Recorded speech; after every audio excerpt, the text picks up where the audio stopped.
Class 10th का first chapter chemical reaction and equation start करने जा रहे हैं। इसमें मेन टॉपिक जो है physical change and chemical change.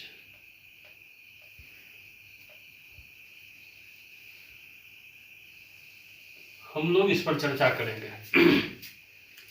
सबसे पहले हम लोग यहाँ देखते हैं हमारे दैनिक जीवन में बहुत सारी ऐसी घटनाएं होती है जिसे हम देखते हैं तो हमें ये एक अद्भुत सोच पैदा होती है।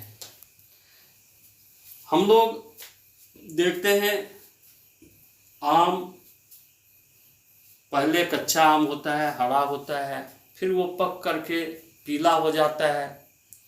हम लोग देखते हैं कि चावल से भात बनता है, दूध से दही बनता है, मोमबत्ती जलकर फिर मोम के रूप में अवशेष के रूप में बच जाता है।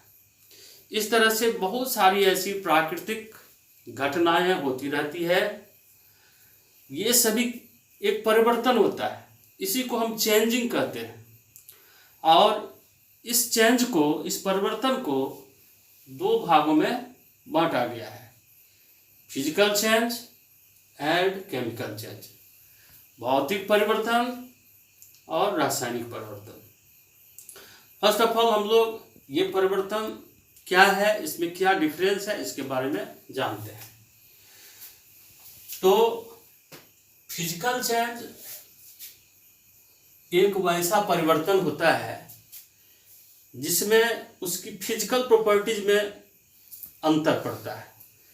कुछ देर के लिए उसके फिजिकल प्रॉपर्टीज में चेंजिंग होती है, फिर वो पदार्थ अपनी पूर्व अवस्था में आ जाते हैं। बट केमिकल चेंज में क्या होती है, एक न्यू सब्सटेंस का निर्माण होता है, एक नए पदार्थ का निर्माण होता है। यहाँ पर फिजिकल चेंज में do not form new substance।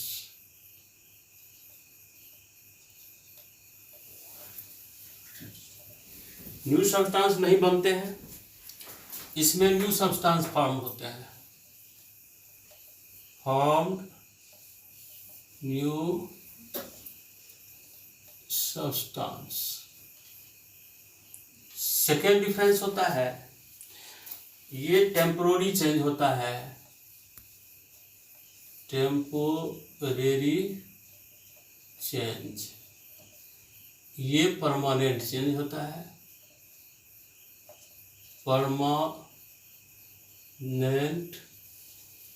Change. Physical change reversible हो सकता है, बट केमिकल चेंज इरिवर्सिबल होता है।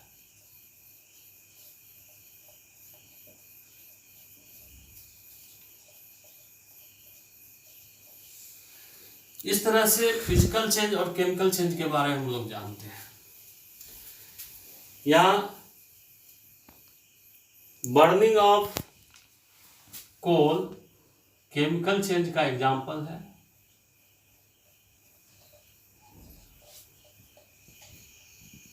Tearing of paper physical change का एग्जाम्पल है।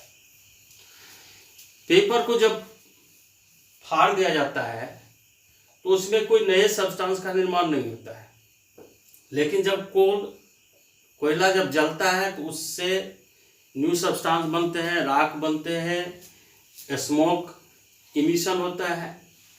तो इस तरह से हम लोग यहाँ फिजिकल चेंज और केमिकल चेंज के बारे में जानते हैं।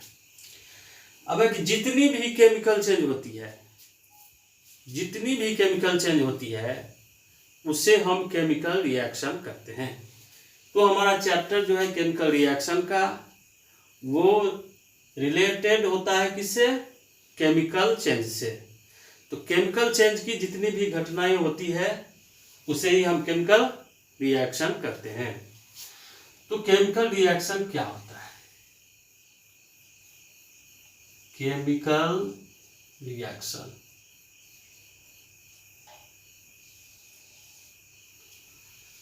दी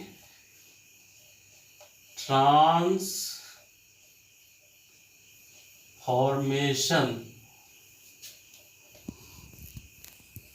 of substance, the transformation of substance into another new substance is called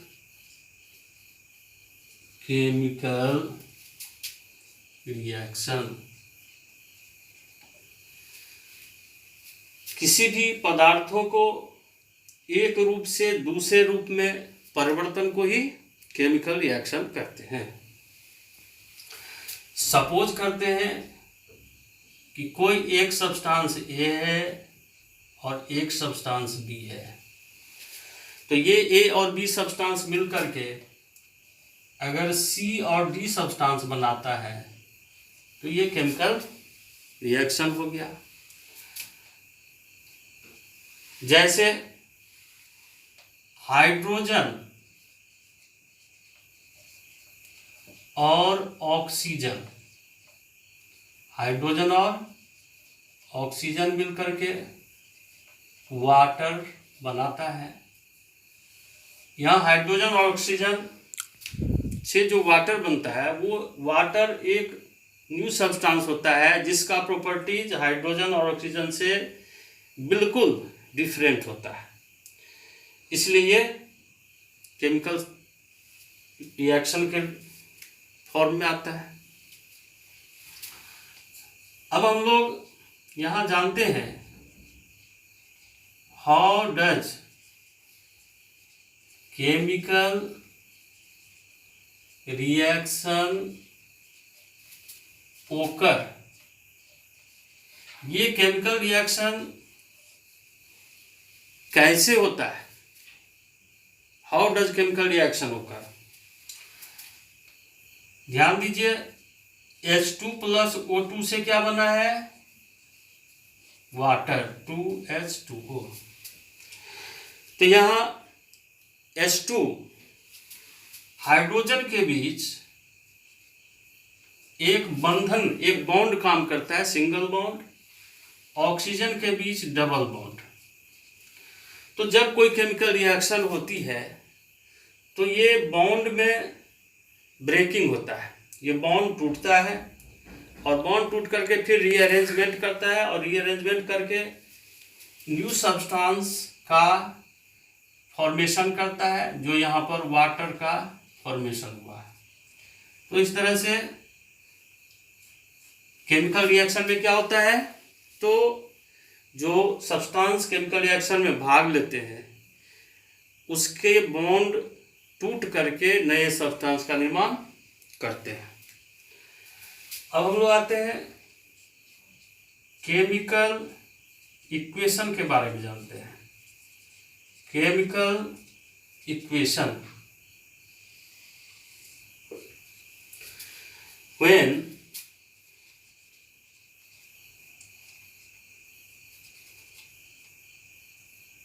the substances of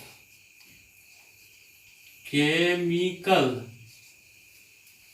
reaction